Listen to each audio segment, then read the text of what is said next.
Welcome to the Federal Society's Practice Group podcast. The following podcast, hosted by the Federal Society's Religious Liberties Practice Group, was recorded on Tuesday, July 30th, 2019, during a live telephone conference call held exclusively for Federal Society members. Welcome to the Federal Society's telephone conference call. This afternoon's topic is a litigation update on the Roman Catholic Archdiocese of San Juan, Puerto Rico, v. Feliciano. My name is Wesley Hodges, and I'm the Associate Director of Practice Groups at the Federal Society. As always, please note that all expressions of opinion are those of the expert on today's call. Today we are very fortunate to have with us Erin E. Murphy, who is partner at Kirkland and Ellis and counsel to the petitioners. After our speaker gives her opening remarks, we will have an audience Q&A, so please keep in mind what questions you have for this case or for our speaker. Thank you very much for sharing with us today. Erin, the floor is yours. Thank you so much, and thanks for joining today to learn a bit more about this case. Some of you may know the Supreme Court recently called for the views of the Solicitor General on the pending petition in this case, and this really is a truly extraordinary case. I know that's a term that gets thrown around quite a bit when it comes to petitions for certiorari, but here, both as a practical matter and as a legal matter, this case really is, I think, truly an extraordinary one. The petition arises out of what began as essentially just a basic pension dispute. The plaintiffs in the underlying litigation are employees at 3 Catholic schools on the island of Puerto Rico. And 3 years ago, the pension fund that funds the pensions for employees at those schools ran out of money and was unable to continue paying out pension payments and unable really to fund future payments to these employees. And they brought suit against the schools seeking to compel payment, both in the long term and through a preliminary injunction while the litigation was pending. Where it gets interesting is that the plaintiffs insisted on suing not just the schools, but also the Archdiocese of Puerto Rico, which is not their employer. And then on top of that, they insisted on suing an entity that they declared to be the church itself for all purposes in Puerto Rico. What they first did is sued an entity that they had called the Holy Catholic Apostolic Church on the island of Puerto Rico, Inc., which they declared was the overarching entity responsible for all Catholic entities on the island of Puerto Rico. In fact, that is an Orthodox Christian church that has no relationship to the Roman Catholic Church. And when they figured that out, they tried again, and this time declared that their intended defendant was an entity that they called the Roman Catholic and Apostolic Church in Puerto Rico, which they claimed has essentially legal authority and supervises authority over every Catholic entity in Puerto Rico, whether it be a diocese, the archdiocese, a school, a parish, what have you. There actually is no such entity, whether by that name or otherwise, as the Archdiocese and other Catholic entities informed the Puerto Rico courts. That's not how the Catholic Church works in Puerto Rico or elsewhere. There is not one entity that has supervisory authority for legal, for doctrinal, for any purposes when it comes to all of the Catholic entities in Puerto Rico. Instead, there are many Catholic entities, each with their own distinct legal personhood, and there's not one that's sort of the overarching parent for all of them. But the trial court in Puerto Rico disagreed. It concluded that this was, in fact, an entity that is responsible and that operates on behalf of every single Puerto Rico Catholic entity in Puerto Rico. And it entered an order, and a rather really extraordinary order that I want to quote to you. They said that they empowered the sheriff to break down doors, break locks, and enter churches day or night to seize artwork, furniture, and anything else really of value as necessary to come up with the money to fund these pension obligations. Now, the Archdiocese appealed to the Court of Appeals in Puerto Rico, and the Court of Appeals reversed and said, This is not how we treat religious entities in Puerto Rico or elsewise. A long line of Supreme Court doctrine makes clear that when a religious entity explains that a matter of its faith is structured in a particular way, the obligation of courts is to respect that, not to impose on a religious entity what the court believes is the appropriate structure for that religious organization.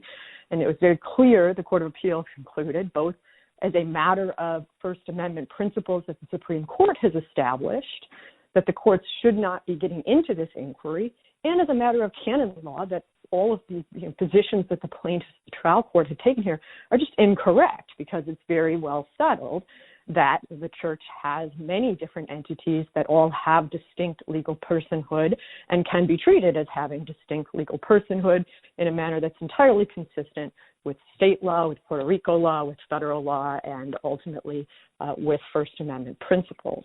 The plaintiffs at that point decided to appeal to the Puerto Rico Supreme Court, which they did even though at that point the actual defendants in the case had consented to an order under which they would fund the pension obligations of the plaintiffs for the duration of the litigation.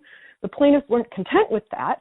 They wanted an order from the Puerto Rico Supreme Court declaring that all of the Catholic entities in Puerto Rico really are legally one and the same, and that's ultimately what they got.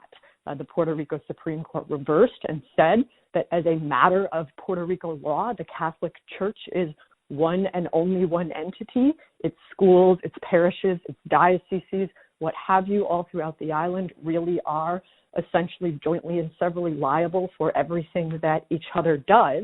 And they concluded that this was so really as a matter of both the Puerto Rico law, and in their view, they thought that the Establishment Clause compelled this result because they said to defer to the church on its own views as to what canon law requires, what is consistent with the faith, and how the church wants to be structured to best propagate its faith would violate the Establishment Clause by essentially treating the Catholic Church as somehow the established faith of Puerto Rico. So at this point, what we have in this case is an order from the Puerto Rico Supreme Court that has resulted in the trial court reinstating an order that would allow the plaintiffs to use the Puerto Rico sheriff to literally break down doors, break locks, enter any church or religious Catholic organization throughout Puerto Rico, day or night, to seize whatever they would like to seize to get to the $4.7 million that they have requested to fund their pension obligations. We have filed a petition for certiorari on behalf of the diocese, the Archdiocese, and the other dioceses that have been declared to be really just all one and the same. And in our petition, we argue that this really is just flatly contrary to a long line of the Supreme Court's doctrine, establishing the doctrine that goes by a number of different names, but essentially the doctrine that says that courts should generally defer to religious organizations when it comes to their structure. Generally, you probably know of it as the religious autonomy doctrine. You may have heard of it with a few different formulations. This doctrine really dates all the way back to the seminal Watson case, and it's been reiterated for more than a century, with the court repeatedly saying that it's not for the courts to resolve really ecclesiastical disputes about the nature of the faith, in the sense of saying, well, we think, that a particular religious faith is, in our view, organized a particular way, or here, as the Puerto Rico courts have taken it even further, saying it must be incorporated, it must be structured in a particular way, that state law or Puerto Rico law here demands that the Catholic Church structure itself in a particular way as one and only one entity, and essentially forbids the Catholic Church from organizing itself in a manner where different parts of the church are distinct and have distinct legal personhood. Unless there be any doubt about what actually the lower courts have held here, the plaintiffs have invoked this decision in other litigation that's been going on in the wake of this to tell other courts that they could not treat other entities within the Catholic Church as distinct, and that they all had to be treated as one and the same. Most notably, after this order was entered, the Archdiocese had no choice but to seek bankruptcy protection, and it went to the bankruptcy courts to try to at least protect its assets while, we were trying to litigate this case and get the Supreme Court to look at it and hopefully get federal courts to oversee what's going on here. And the plaintiffs showed up in bankruptcy court and convinced the bankruptcy court that the Archdiocese couldn't apply for bankruptcy and seek the protections of bankruptcy unless it could ensure that all of the other dioceses in Puerto Rico would participate in the bankruptcy proceedings because, in their view, they're all one and the same. The Archdiocese explained to the bankruptcy court that it doesn't have the power to do that because they are actually, in fact, distinct entities with distinct legal personhood and a distinct hierarchy in the church. The Archdiocese doesn't control the actions of all the dioceses, but the bankruptcy court essentially considered itself bound by the Puerto Rico Supreme Court's decision to reject that interpretation, that principle, and treat the Archdiocese and the dioceses one and the same, and therefore wouldn't allow the Archdiocese to seek bankruptcy.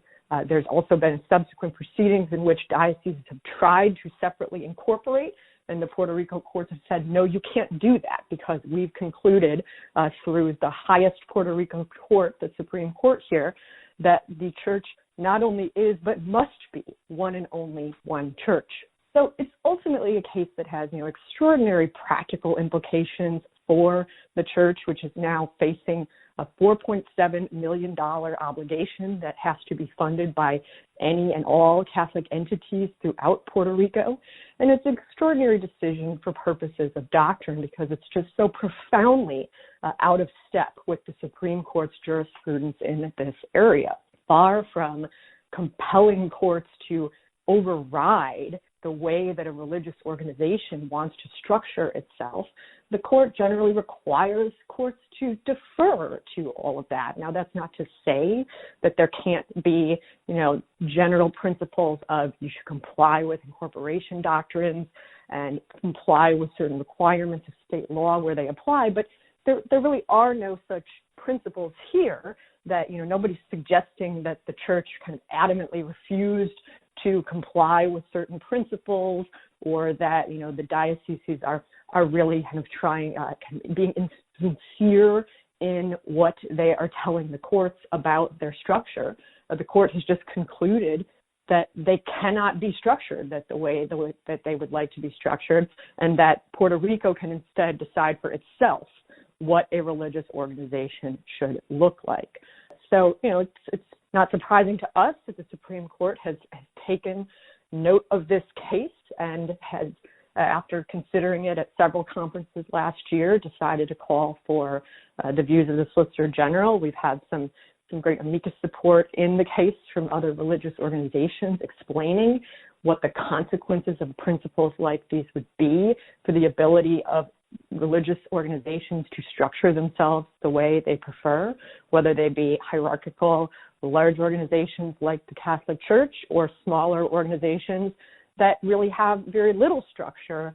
All of that is supposed to be the kind of decision-making that the courts should respect and defer to, particularly in a case like this one, where nobody has ever disputed that the Catholic Church has put forth a very good faith understanding that its Catholic doctrine, canon law, is what it has compelled the church to be structured in the manner that it is. So the court will consider this case again in the fall at some point after the Solicitor General files a brief, and we certainly hope that at that point the court will decide that this case is worthy of its attention on the merits. Well, very good. Thank you so much, Erin. Now, while we wait for any questions from the audience, Erin, I do want to just double back and ask why do you think the court has thought on this case for so long? Yeah, it's an interesting question just to give folks a little more context. The court relisted this case, I believe, 11 times, which is, bordering on a record. It basically was 11 times over the course of 3 months, and then it was on the last orders list of the conference or at least the orders list from the last conference of the term that the court ultimately called for the views of the Solicitor General. It's anybody's guess as to exactly what the court has been struggling with in deciding what the best way to deal with this case is. But I think one thing is crystal clear, given that history, and that is that at least some number of justices are extremely interested in this case, and I would venture to guess interested because they're very troubled with what happened here in the lower courts. Thank you, Erin, for that context. But here comes our first caller of the day. Oh, hi, this is Ed Tafe in California. I was wondering whether this is something unique to what the court in Puerto Rico did, and whether this would have any implications nationwide.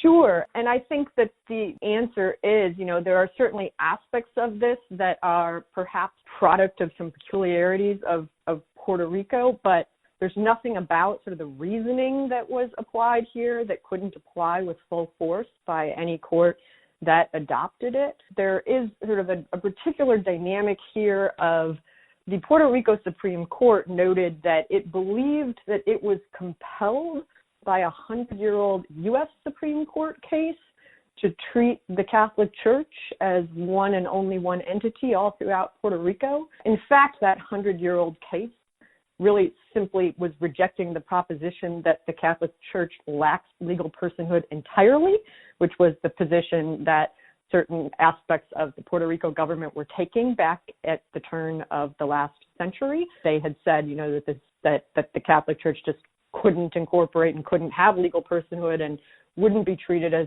having legal personhood if it wasn't incorporated. And the Supreme Court said no. The Catholic Church and religious organizations have long been treated as having legal personhood. Somehow, from that decision of the U.S. Supreme Court, the Puerto Rico Supreme Court seemed to think it was kind of compelled to arrive at this proposition that, not only is it legal personhood, but conversely, it's only one legal person, which is just kind of completely backward if you look at the context of that. So I do think, that's a particular aspect of this that is very troubling because they viewed themselves as bound by U.S. Supreme Court precedent to do something so out of step with so much U.S. Supreme Court precedent. But I do think that, the ultimate reasoning they employed in the sense of saying that from their perspective, it is for courts to apply neutral principles and essentially ignore doctrine from the faith itself in deciding how a religious organization is structured is an extremely troubling principle. And unfortunately, that is something that we've seen other lower courts suggest from time to time, and it's a mistake that the Supreme Court has had to step in and correct in the past when lower courts have really stepped too far and said that, that these so-called kind of neutral principles of law should really override any religious doctrine that religious entities may invoke in trying to explain to courts why they not only are indeed structured a particular way, but are structured that particular way because that is how they best believe that they can advance and share their faith and their mission. Thank you, caller. We do appreciate your question. Here comes our second caller of the day. Thank you for the talk. Can you explain what the interest of the United States government would be in this case that would warrant receiving the input from the Solicitor General? Well, it's an excellent question. It's not the most obvious case I would submit for the United States views to be called for. Often when the Supreme Court calls for their views, it's in cases that involve kind of the interpretation of a federal statute or something, that the United States, kind of qua United States, has an interest in. And that's, admittedly not quite as obvious here as it is in other cases. But I think ultimately, there's a couple of respects in which the United States ought to have a strong interest here. I mean, ultimately, this is a matter of constitutional interpretation. It's a matter of First Amendment rights, and I think you'd be pretty hard-pressed to find that many cases out there in the First Amendment context where the United States has not participated in the Supreme Court when the Supreme Court is deciding those cases. And the United States often does so, not just because those cases kind of implicate particular statutes that the federal government has an interest in or anything like that, but just because of the nature and import of the questions presented. There's also aspects of this that involve a treaty that was the organizing treaty back in the day of Puerto Rico, and there are certain aspects of this being out of Puerto Rico rather than out of the state that, could lead the United States to have a little bit different interest than it might in another context. But certainly these kinds of religious autonomy issues arise in both sort of state law contexts and in federal law contexts, and one would hope that the federal government would have a strong interest in ensuring the protection of religious organizations all throughout the country. Next caller, you are up. Thank you. Is there any indicia in the record of animus? I mean, we have the wedding case, the Supreme Court recently looking at the motivation of the president signing the executive of the census issue. I'm just wondering whether animus would get you very far. Puerto Rico, I'm pretty familiar with. I spent a lot of time in litigation down there. Has become pretty much a secular society, and the government itself has become very secular. I won't say it's hostile to Catholicism, but indifferent at least. And any evidence of that, of motivation that might boost the case along? Yeah, there's certainly been some extraordinary statements by the plaintiffs throughout this litigation that really seem to be quite unfoundedly calling into question the sincerity and good faith of the church itself, of the church, of the dioceses, of the Archdiocese. And, there's certainly there seems to be a bit of a strain of all of that in the opinions, but there's also, in my mind, a bit of a notion of that, the Puerto Rico Supreme Court and the trial court seem to view this a little bit as, we know the church in Puerto Rico as well as anyone else does, and we're just as capable as the church itself of explaining what its structure is and what its hierarchy is and what it should be. And, I also do think, this as we all know, there's been quite a bit, not even just even setting aside the most recent turmoil, it's Puerto Rico's an area that's been struggling for the past few years. And there's certainly some strains in the opinions of sort of a notion of, well, somebody just needs to pay and we don't really, it's not as important to the courts that we ensure that we're kind of getting it from the right entity, so long as we're sure we're imposing the order on somebody who we think has the money to pay it. But to me, it's really just quite extraordinary to see a court order that says, I'm empowering the sheriff to break locks and knock down doors and enter churches day or night to seize their artwork and furniture and their religious paraphernalia. That's a pretty extraordinary order for any court to enter. Henry VIII did something very similar. That is, it's been a while since we've seen something quite like it. Let's go to our next audience caller. Thank you, Erin. This is Jack Park. On the somebody must pay, does the Federal Pension Benefit Guarantee Fund have any jurisdiction over the plaintiff's claims? So there's actually, some underlying issues in the sort of true litigation that began all of this about the pension obligations. As to what they're dealing with here is a church plan and whether there really actually is any jurisdiction as to these plans at all. So, there's plenty of difficult questions that need to be sorted through in the first instance, sort of wholly apart from the final conclusion of assuming that there is liability, who needs to pay it here, and all of that is complicated by the fact that really this is the particular Catholic pension fund that has been structured as a church plan that, church plans have different distinctions when it comes to the payment of obligations. But really, most of that hasn't kind of quite been sorted out at this point because the litigation has really kind of gone up and focused on this really kind of wholly distinct and collateral question of deciding preemptively who it is that would be liable if somebody is liable here. Thank you, Jack. Let's go to our next caller. Hi, thank you so much. This is Brian in Cheyenne, Wyoming. I think you've answered my first question, which was to the extraordinary nature of the remedy that allowing the sheriff to go in is, this apparently not common to these types of cases. And the other really second part was that in other cases of this a similar type, what is the normal process that could could be comparatively compared to this, that they, for some reason, didn't seem to go to.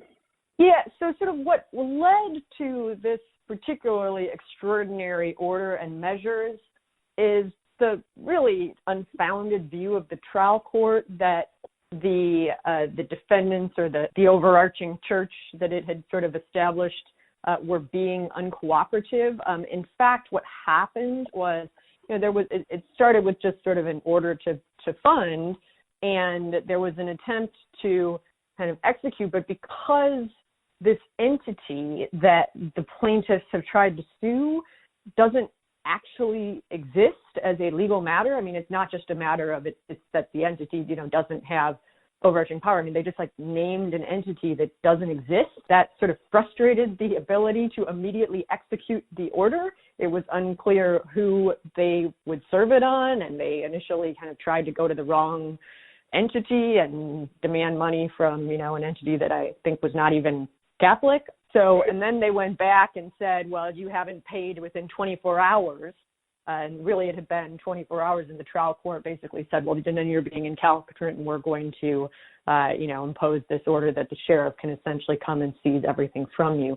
So I think in that respect, there really is it really was kind of barely any time for anyone to figure out in the ordinary process what to do in terms of whether, how there would be compliance if there would, no effort to give meaningful time for an appeal before the trial court resorted to these extraordinary measures. Normally in a context like this, you would have an order and you would operate on the assumption that, as here, there's no reason to think otherwise, that the defendant's going to act in good faith. And particularly with the kind of money involved, you would allow a process if there's rights to seek immediate appeal and such, as there was the ability to do here, to let all of that play out. And really, it was just this kind of extraordinary view that it had to happen, not just that this had to happen, but that it had to happen immediately, and that the Catholic entities on the island couldn't be trusted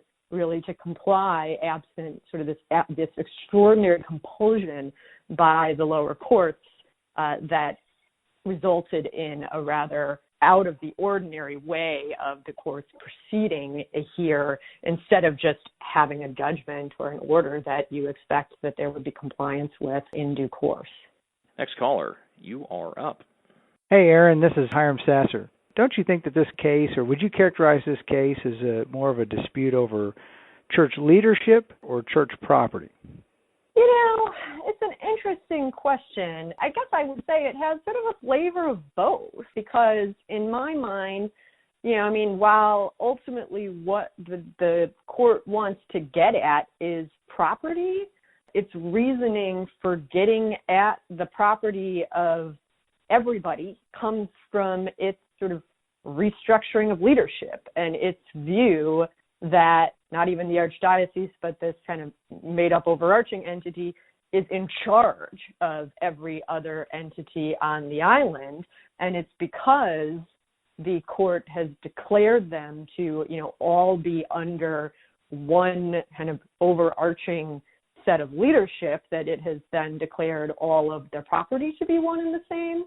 So, I think it's in a sense a dispute about whose assets are whom, and that's sort of the bottom line dispute. But the reasoning and the ultimate kind of legal dispute is more about the church kind of reorganizing the leadership and structure. And to me, you particularly can see that when you look at the kind of post-decision bankruptcy proceedings, when you have the bankruptcy court saying, you have to control all these dioceses and ensure not only that their assets are part of the kind of pool of assets that are before the bankruptcy court for purposes of determining, how to sort through the res, but also that, you have to make them cooperate.